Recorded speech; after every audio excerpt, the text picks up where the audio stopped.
Uma crise política sem precedentes explodiu na Colômbia. Nos últimos dias, saiu uma reportagem no El País. Ela conta que áudios revelaram um plano detalhado para derrubar o presidente Gustavo Petro, já nos primeiros meses de mandato. O arquiteto da trama seria o ex-chanceler Álvaro Levía, que, segundo as gravações, tentou se aproximar de políticos republicanos dos Estados Unidos para articular um golpe. A ideia era forçar o Gustavo Petro a renunciar e colocar a vice dele no poder em nome da estabilidade. Apontada nos áudios como beneficiária da trama, a vice-presidente Francia Márquez negou qualquer envolvimento. Petro reagiu forte. Ele exigiu explicações públicas e reafirmou o compromisso dele com a ordem constitucional. A crise abriu uma fissura entre aliados históricos e reacendeu o debate sobre a influência permanente dos Estados Unidos na política colombiana. Sexta-feira, 4 de julho de 2025.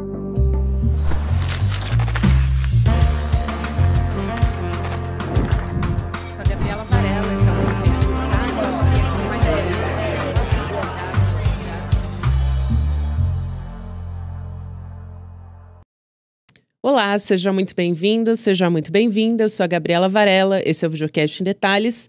E aqui, sempre com um convidado ou uma convidada, a gente analisa uma temática, uma notícia importante do momento.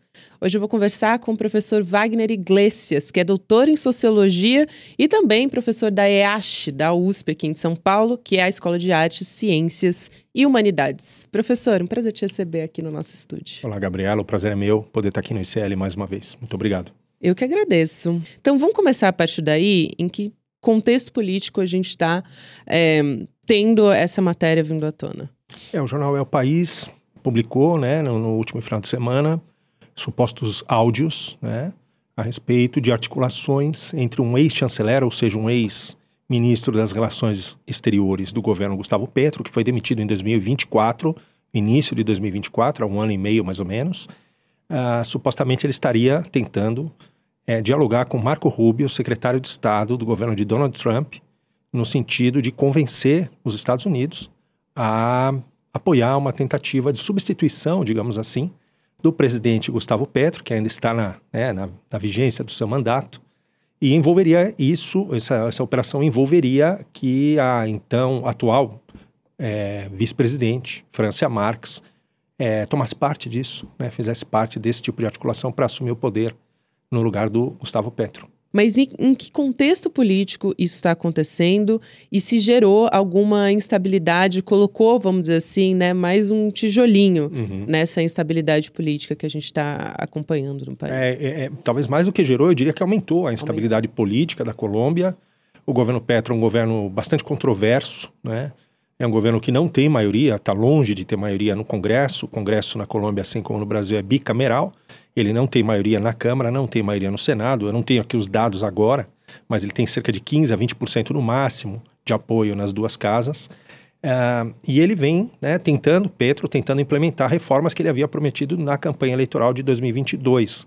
Importante dizer que foi uma campanha bastante polarizada. Ele ganhou com um pouquinho mais de 50% dos votos.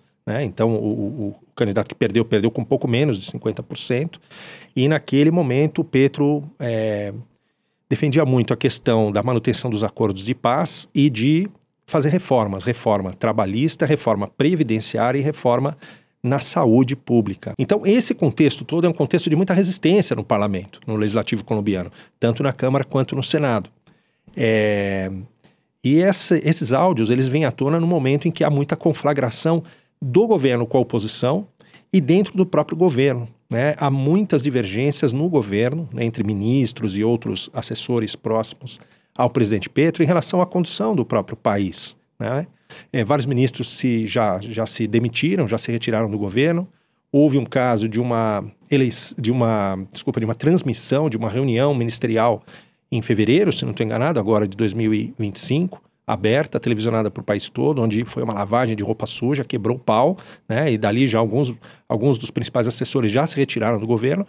E a vice-presidente Francia Márquez tem manifestado algumas divergências em relação a determinadas políticas, a determinadas diretrizes tomadas pelo presidente Gustavo Petro. Mas as divergências que ela tem trazido, pelo menos até onde se sabe, pelo menos até esse momento da revelação dos áudios, são divergências de natureza pública e de natureza de políticas públicas, não é? Não são nada, até esse momento, nada havia aparecido relativo a conspirações. É claro que a mosquinha do poder pode morder qualquer um de nós, somos todos pessoas humanas, né? Podemos aí, eventualmente, ceder a essa tentação, mas eu não acredito que Francia Márquez, pela sua trajetória como mulher negra, que vem de uma região extremamente pobre da Colômbia, que é o Vale do Cauca, que tem uma militância de décadas nos movimentos ambientalistas, que tem diálogo permanente com os movimentos feministas, com o movimento afro-colombiano, com os setores empobrecidos em geral da população colombiana, com setores que sofreram muito nas últimas décadas com a guerra civil, que até hoje não terminou na Colômbia. Não me parece que Francia Márquez seria essa traidora, me parece que não acredito nisso. O que ela pode estar fazendo é se postular legitimamente para ser candidata à presidência, puxando inclusive a Colômbia um pouco mais à esquerda numa eleição em 2030, por exemplo, ou mesmo em 2026. O nome dela aparece em algumas sondagens, em algumas pesquisas, não está muito bem colocada.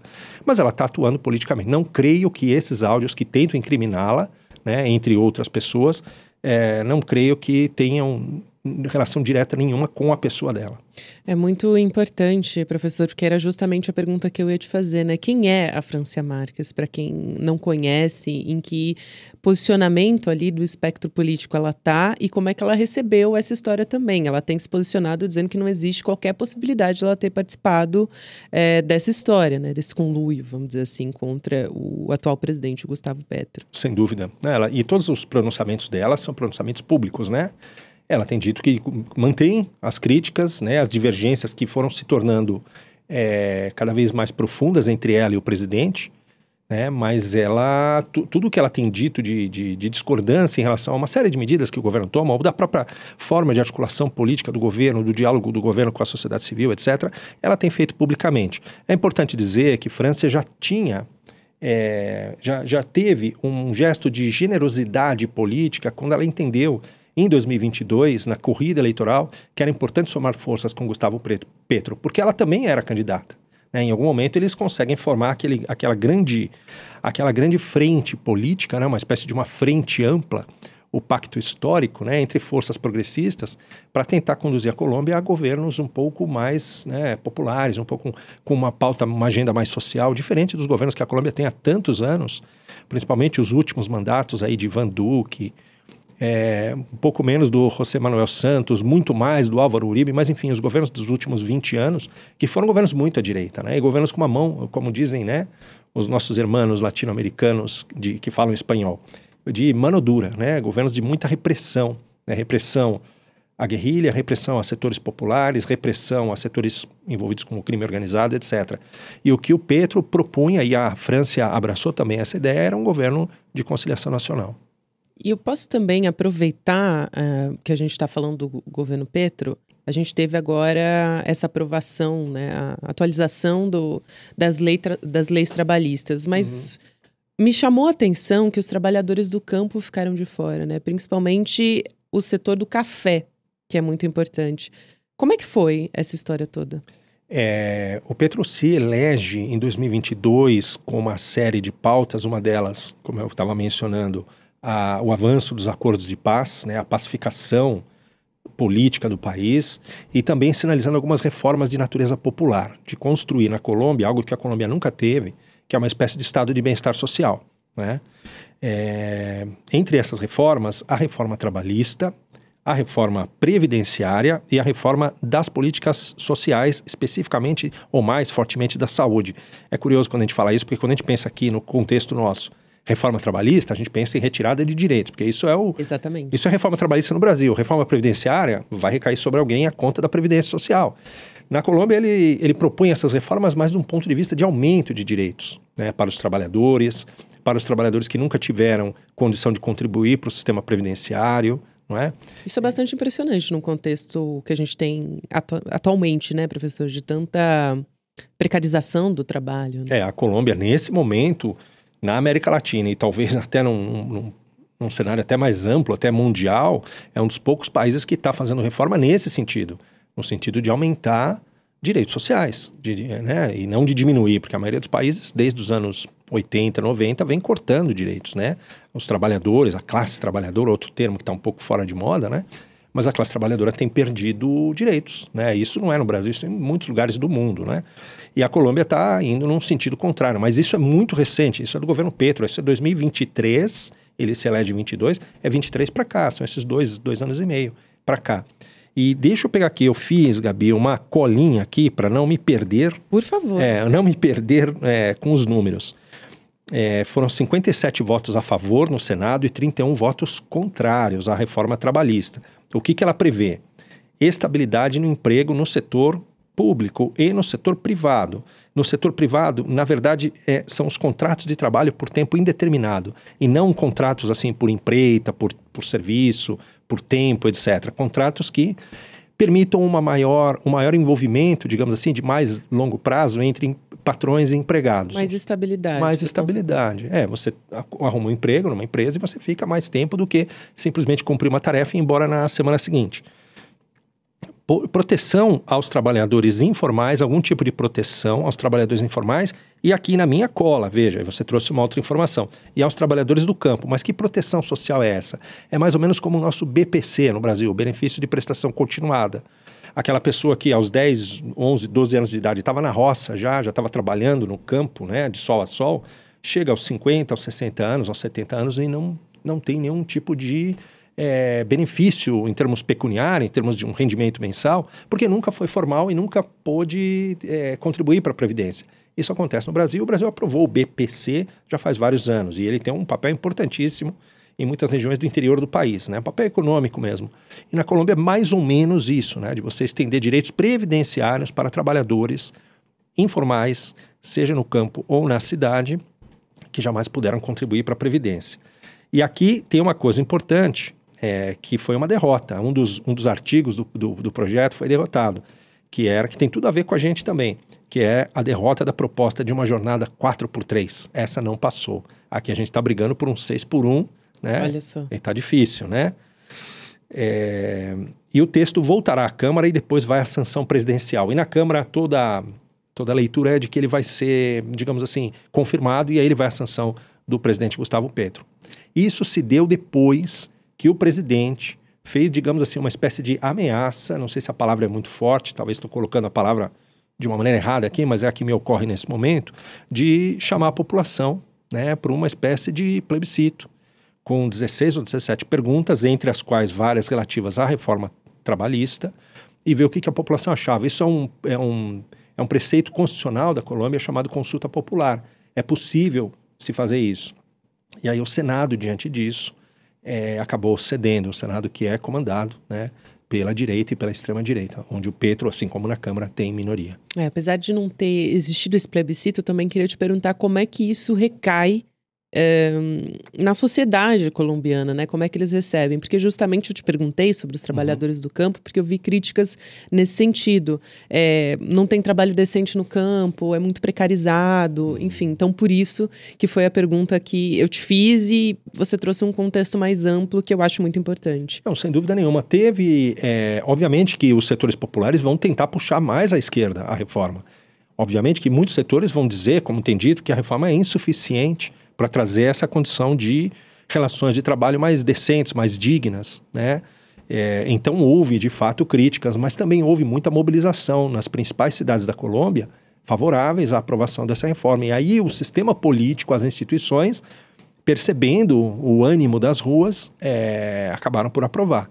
Agora, por outro lado, eu estava em Bogotá agora recentemente, há, 3 domingos atrás, a Praça Bolívar, no centro de Bogotá, que é o coração político do país, pertinho da Casa de Nariño, que é o Palácio Presidencial, onde está a Suprema Corte, onde está a Catedral de Bogotá, tomadíssima, cheíssima de gente, milhares e milhares de pessoas da extrema-direita, né, protestando contra o atentado a um dos pré-candidatos de direita, que aconteceu agora há pouco. Vamos entrar nessa? Miguel Uribe, vamos lá. E assim, muitíssima gente, e gente do povo também. Né? Não era só uma elite branca, classe média alta, não. Gente do povo também estava lá. Nossa, esse caso é muito importante. Eu acho que vale a pena a gente se demorar um pouco mais para falar dele, é um atentado bastante recente que aconteceu na Colômbia, né? Eu queria que você contasse um pouco, professor, as particularidades desse caso, porque quem cometeu esse atentado, né, que deu um tiro contra esse pré-candidato, foi um menor de idade, tinha menos de 15 anos. Eu achei isso muito impressionante também pelo nível de violência em que isso aconteceu. E quem é também o Miguel Uribe, que sofreu o atentado, né? Porque ele vem de uma família muito importante politicamente no país, filho de uma jornalista que também morreu num contexto político de sequestro, né? No contexto do Pablo Escobar, e quando ia ser resgatada, ela acabou morrendo, enfim. Então, o histórico dele também é bastante simbólico. O histórico familiar dele é muito triste, né? Por conta disso, perdeu a mãe sequestrada e assassinada, né? Numa circunstância até hoje meio mal explicada, muito ruim, né? Muito lamentável. E ela era uma liderança política em ascensão naquele momento, né? A mãe de Miguel Uribe. O avô dele, eu acredito que é o avô materno, foi presidente da Colômbia entre os anos 70, final dos anos 70, início dos anos 80, um presidente de centro-direita. Miguel Uribe é um homem de meia idade ou relativamente jovem, do mesmo partido do ex-presidente Álvaro Uribe, ou seja, ele está situado na direita ou quase na extrema-direita do espectro político. Ele foi candidato a prefeito de Bogotá, se eu não estou enganado, na última eleição, perdeu. Aliás, né? ele não é parente do Álvaro Uribe. Não é parente. Do mesmo sobrenome, mas o mesmo partido, mas assim, Uribe, Caicedo, Restrepo, esses nomes são super comuns na Colômbia, né? E ele não foi eleito prefeito de Bogotá na última eleição.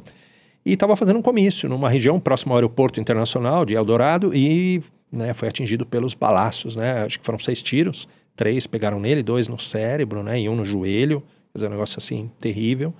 Foi socorrido imediatamente e aparentemente o autor é um menor de idade, né? Quase uma criança. E a pergunta é, como é que uma criança consegue dar tiros e acertar a cabeça, um adolescente, né? A cabeça de alguém, quer dizer, então alguma coisa muito séria está envolvida por trás de um atentado como esse, né? E o que é muito ruim porque a América Latina tem vivido atentados, né? Diversos atentados. Nós tivemos lá em 2018, em Juiz de Fora, Bolsonaro e a facada. Teve um assassinato de um candidato também no Equador, recentemente. Assassinato de candidato no Equador. Vários candidatos na eleição do México, candidatos locais, sofreram atentados, alguns foram assassinados. Né? O atentado contra Donald Trump na eleição presidencial, agora nos Estados Unidos. Quer dizer, a gente está vivendo uma escalada desse tipo de fato, de fenômeno, que é algo bastante preocupante, né? Muito estranho tudo isso está acontecendo. E é muito ruim para a democracia, né? Qualquer que seja a democracia. Uma democracia mais popular, ou mesmo uma democracia liberal, representativa, mais, digamos assim, né? Mais institucional, mas assim, esse tipo de episódio é sempre muito ruim. E isso fez com que a Colômbia se congelasse politicamente durante alguns dias, né? Ficou todo mundo muito estupefato com aquilo. Eu estava lá em Bogotá e estava acompanhando as notícias na televisão, enfim, e rapidamente várias lideranças da direita e da extrema-direita foram ao X, a rede do Elon Musk, e já apontaram o dedo para o Gustavo Petro. Porque ele é um senador da oposição. Ele é um senador da oposição, isso. Não no sentido de que o Petro tenha algo a ver, mas no sentido da sua inépcia, da sua inoperância, da sua fragilidade em conseguir garantir um mínimo de estabilidade, de segurança para uma eleição transcorrer. Né? Então vários foram às redes sociais e isso deu uma repercussão enorme. Isso foi no sábado, à tardezinha, à noite. No domingo de manhã, o temblor, né, o sismo, o terremoto em Bogotá. Experiência, eu passei por isso, uma experiência realmente muito desagradável, né? Muito, muito assustadora. E depois, na terça-feira, os atentados vários, né? Eu acho que foi a partir da terça, em Cali, atentados com carro-bomba, enfim, em delegacias, em cidades próximas a Cali, próximos a prefeituras locais. Se eu não estou enganado, foram 7 vítimas fatais e muitos feridos.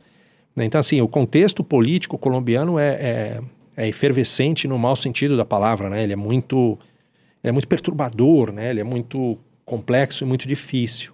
E é nesse sentido que a Colômbia vai se encaminhando para as eleições. E o Uribe tem um contexto ali também de ele ser muito crítico ao Petro também, né? É um senador de oposição, bastante crítico ao governo, bastante crítico É uma outra crítica que não é a da Francia Marques, é uma crítica pela direita, né? Mas é bastante crítico, sempre se colocou muito, tanto no parlamento quanto na imprensa, apontando questões que ele julga como equivocadas ou erradas da gestão Petro. Isso, e a gente tem, em 2026 a gente vai ter eleição, ele é um candidato que tem uma relevância política, né, desse outro espectro. Então a gente tem esse atentado acontecendo contra ele, chama atenção pelo nível de violência, como a gente está falando, e também tem o contexto histórico colombiano, que é uma continuidade, dá para dizer assim, dessa tensão política. Na verdade, existe há muitos anos. A Colômbia enfrentou, se eu não estou enganado, uns 60 anos de guerra civil entre o Estado colombiano, sempre muito à direita, né, comandado pelas oligarquias. A Colômbia é um dos países na América Latina onde os setores populares, os trabalhadores, os sindicatos, enfim, menos conseguiram avançar no sentido de distribuição de renda, no sentido de construção de um estado de bem-estar, de políticas públicas, né, para as maiorias. A Colômbia tanto é que ela figura junto com o Brasil como dos países campeões mundiais de má distribuição de renda, de desigualdade social. Mas bem ou mal aqui, com a Constituição de 88, a gente conseguiu desenhar algum tipo de, né, um arcabouço de políticas públicas. A Colômbia não fez isso, o Petro está tentando fazer agora. Talvez ele conseguisse fazer de uma maneira menos traumática, talvez, mas aqui é pura especulação, estou pensando nisso agora.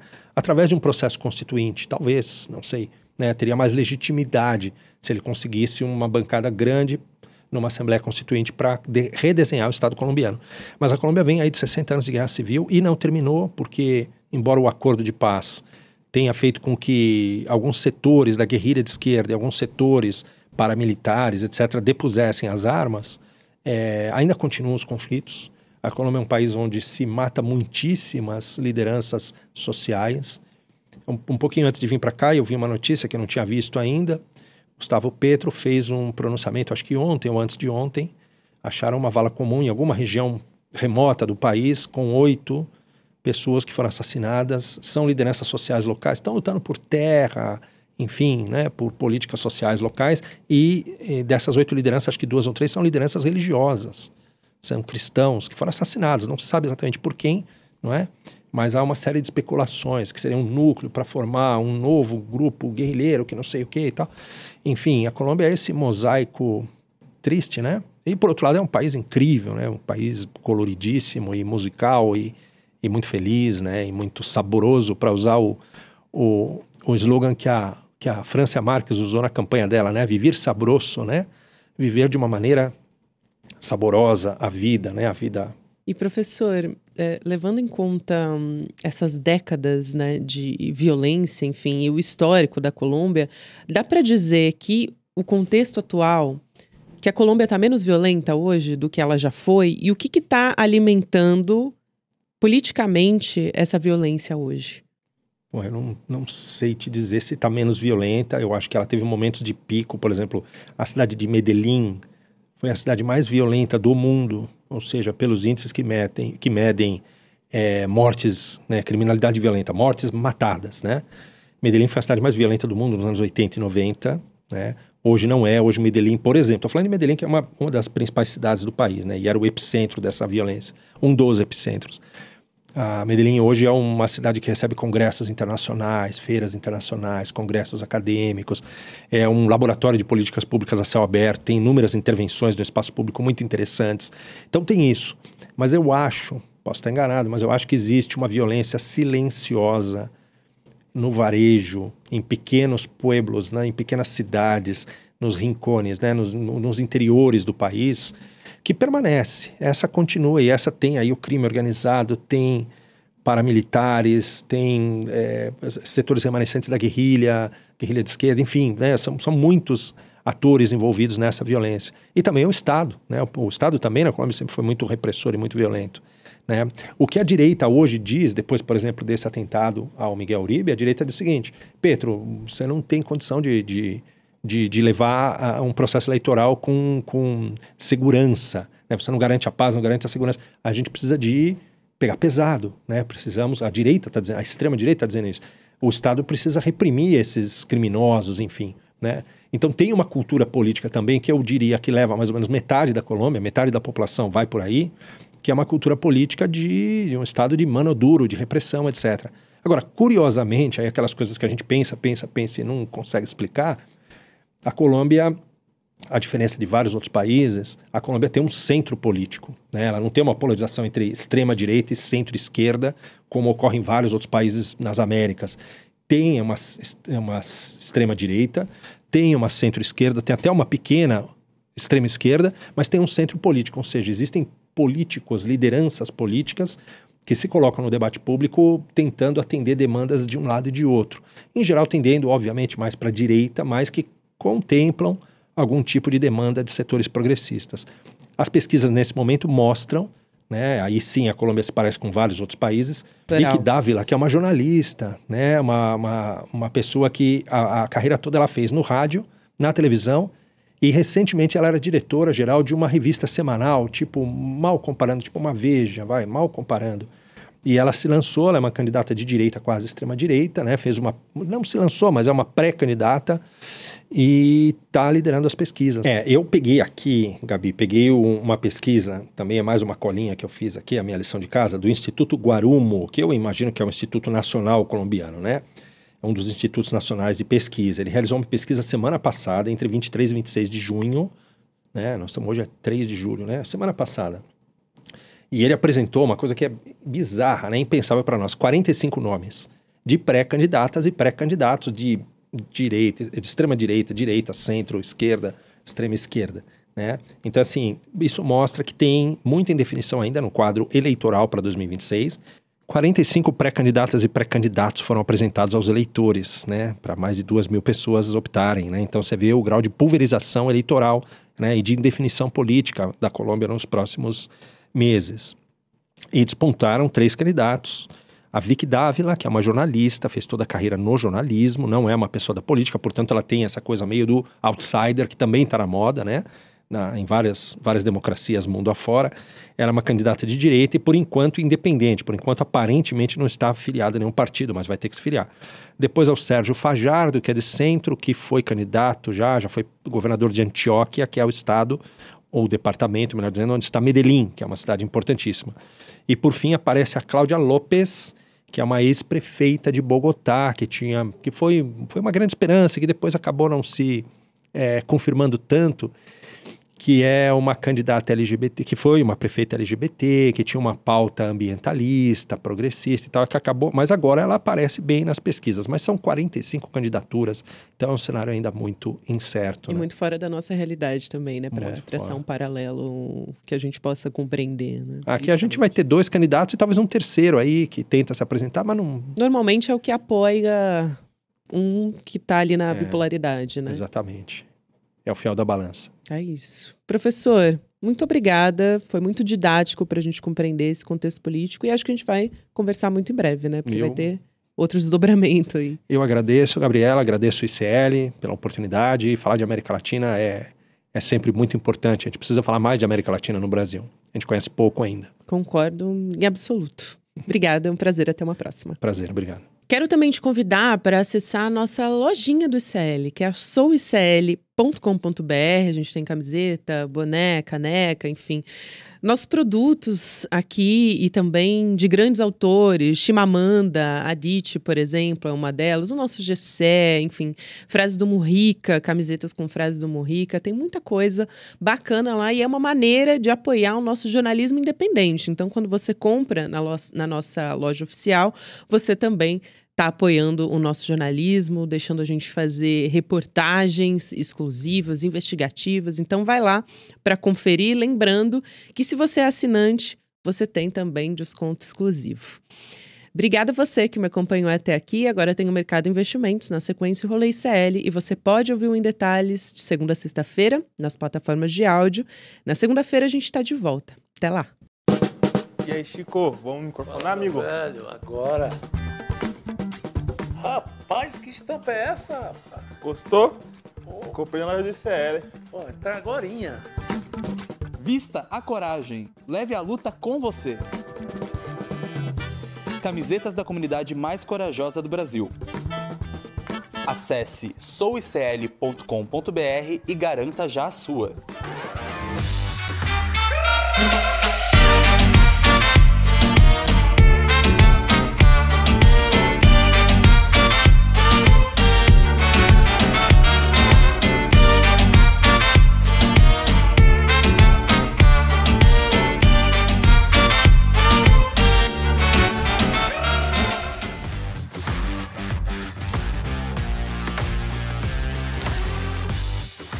ICL está em todo lugar, na palma da sua mão, na TV da sua casa e até nos seus ouvidos.